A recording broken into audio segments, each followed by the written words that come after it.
Saudações, bem-vindos ao pré-vestibular da UEA. Eu sou o professor Sam Lima, sou um homem de 40 anos, sou pardo, cabelos pretos, tenho estatura alta, estou trajando calça jeans e camisa preta.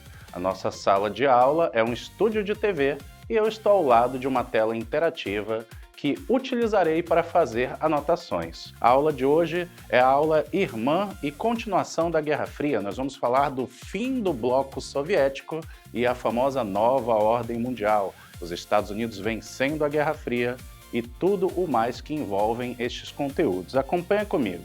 O nosso conteúdo vai tratar da crise do bloco soviético, do fim da União Soviética e também os sinais do fim. O desastre da usina de Chernobyl em 86, a queda do Muro de Berlim e a reunificação da Alemanha, a ascensão de Boris Yeltsin apoiado pelos Estados Unidos e a criação da CEI, da Comunidade dos Estados Independentes, a dissolução da União das Repúblicas Socialistas Soviéticas e os Estados Unidos assumindo seu lugar como nova ordem mundial num mundo globalizado. Vamos começar então falando da crise do bloco soviético.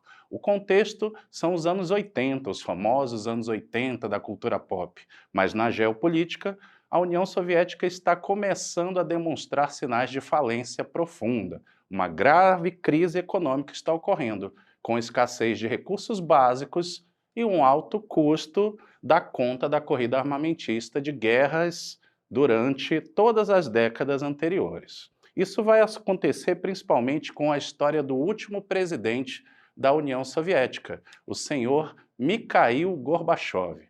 Esse presidente vai trazer reformas bem interessantes que caem em questões de vestibular. O Mikhail Gorbachev ele tentou salvar o sistema da União Soviética com duas grandes reformas, com duas grandes medidas.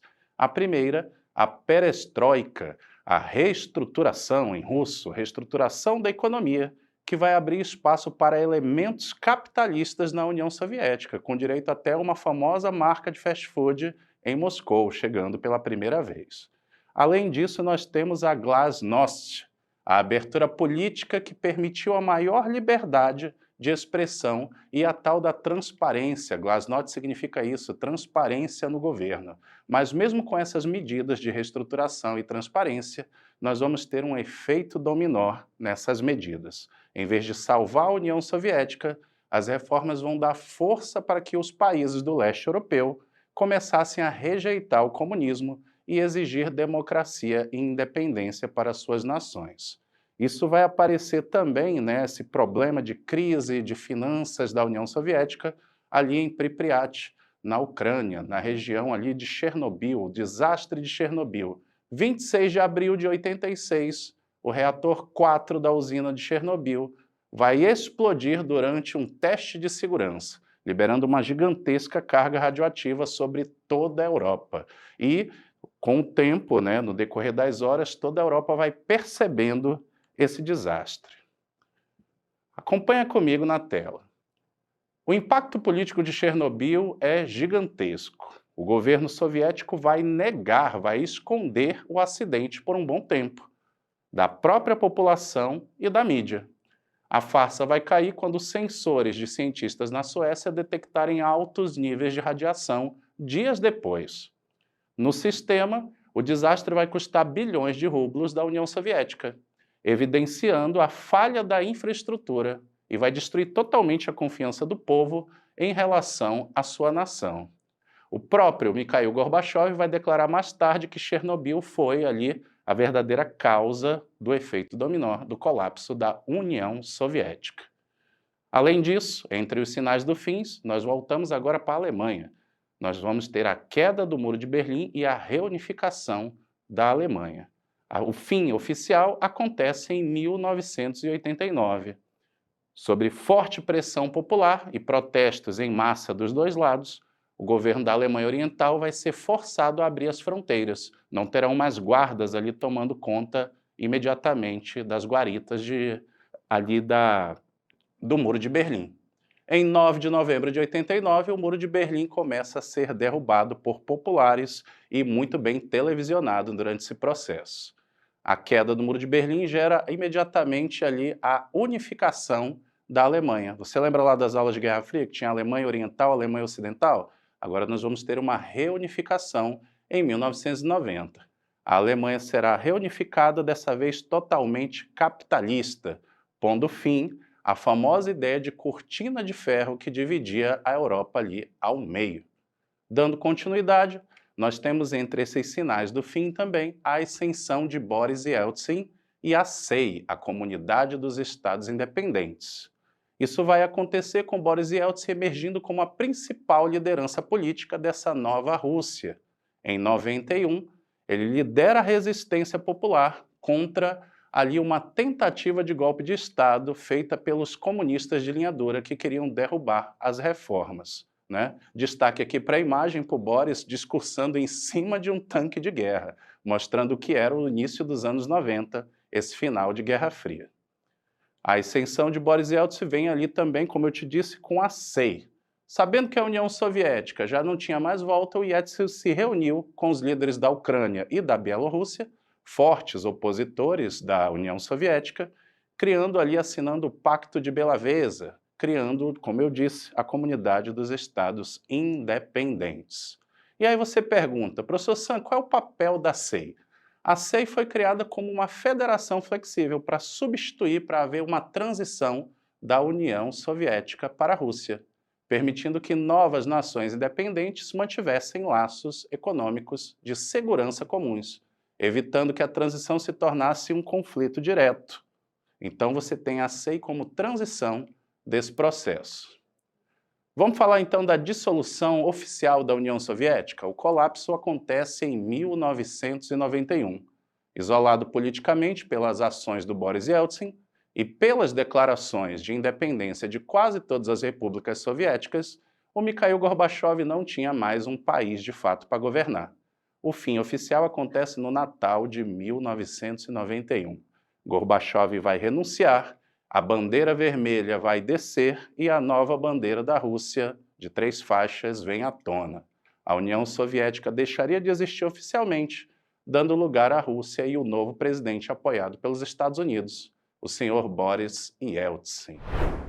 Nós recebemos aqui, então, nos nossos estúdios, a visita do Caio, sempre presente aqui nas nossas aulas de História. Tudo bem, Caio? Qual é a sua dúvida dessa vez? Conte para nós.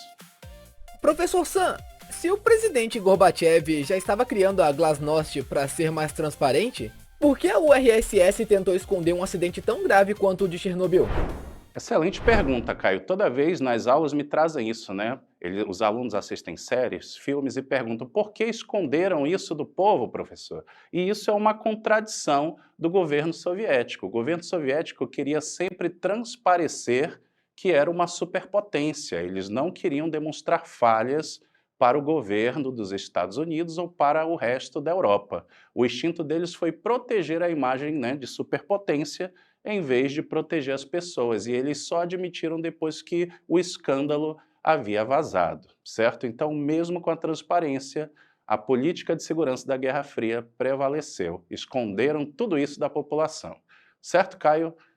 Tire suas dúvidas sempre, seja sempre bem-vindo aqui nos nossos estudos. Até mais. Continuando aqui, vamos falar do fim da União Soviética, com a nova ordem mundial e a globalização. Haverá uma hegemonia agora do capitalismo. O comunismo se foi. O capitalismo se torna, então, o sistema econômico dominante em quase todo o planeta.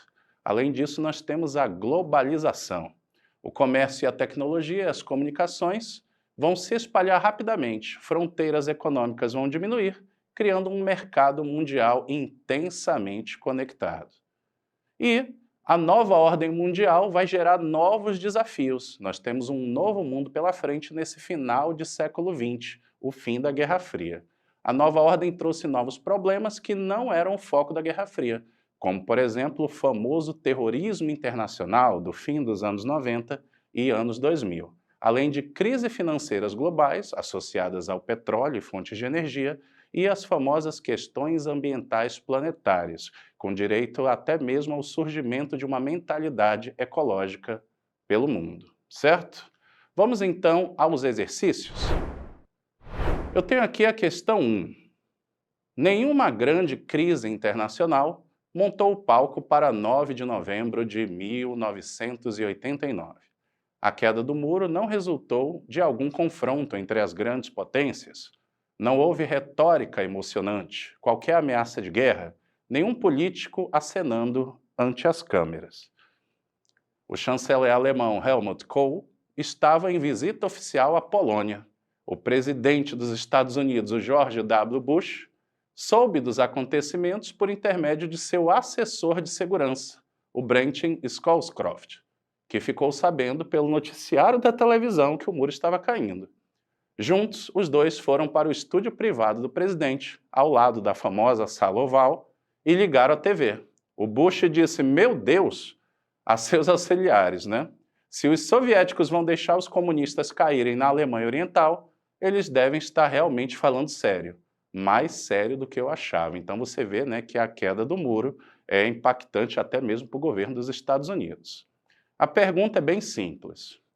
O excerto afirma que a queda do Muro de Berlim em 1989 é o quê? Letra A. Foi resultado exclusivo de uma ação espontânea dos setores dos trabalhadores da Alemanha Ocidental e da Alemanha Oriental. O texto não está falando que foi espontâneo, o texto está dizendo que surpreendeu a todos. E como nós vimos nessa aula, é um movimento constante, né, da crise do governo e dos movimentos populares. Letra B. Surpreendeu lideranças políticas e valeu-se do processo de abertura política, então em curso na União Soviética. Isso aparece no excerto, confere? Vamos guardar essa letra B. Letra C. Contou com planejamento e participação ativa das principais potências do Ocidente capitalista. Ué, mas o excerto disse que o presidente dos Estados Unidos se surpreendeu, então ele não estava envolvido diretamente. Letra D. Determinou um novo panorama nas relações internacionais e abriu espaço para a liderança internacional dos Estados Unidos. Vamos ver se isso aparece no excerto de fato, né? Mas aqui, ó, um novo panorama nas relações internacionais e abriu espaço para a liderança internacional dos Estados Unidos. Os Estados Unidos será a nova ordem mundial. E a letra E. Decorreu da oposição dos socialistas aos comunistas e da divisão da Alemanha no pós-Segunda Guerra Mundial. Não, nós estamos falando de 89, bem depois da Segunda Guerra Mundial. Resposta correta, letra B. Surpreendeu as lideranças políticas e valeu-se do processo de abertura política. Lembra que a resposta correta está de acordo com o excerto, tá bom? Exercício 2, UEA 2025. Em 1985, um reformador apaixonado, Mikhail Gorbachev, chegou ao poder como secretário-geral do Partido Comunista Soviético. Não foi por acaso, era inteiramente evidente para todos os demais governos comunistas, dentro e fora da órbita soviética, a iminência de grandes transformações, embora não fosse nada claro, mesmo para o novo secretário-geral, o que elas trariam. Excerto do famoso Erich Hobsbawm, o cara que mais aparece nos excertos de história da UEA. As transformações que ocorreriam a partir do evento histórico apresentado levaram a quê? Letra A. A intensificação da oposição entre Estados Unidos e União Soviética, não mesmo, né? Aqui eu estou falando do fim do processo. Letra B. O fortalecimento do modelo socialista soviético, mas a União Soviética está fracassando. Letra C. A corrida armamentista no contexto da Guerra Fria. Letra D. A desintegração da União Soviética e do Bloco Socialista. É disso aqui que estamos falando no excerto. E letra E. A transição do socialismo para o comunismo na União Soviética, de modo algum. Resposta correta, letra D. A desintegração da União Soviética. Certo? Então, na aula de hoje nós vimos aí o fim da União Soviética, a crise generalizada no governo de Mikhail Gorbachev. Assunto importantíssimo para o vestibular da UEA. Baixe o aplicativo do Preveste UEA, siga as redes sociais do Preveste para não perder nenhuma novidade.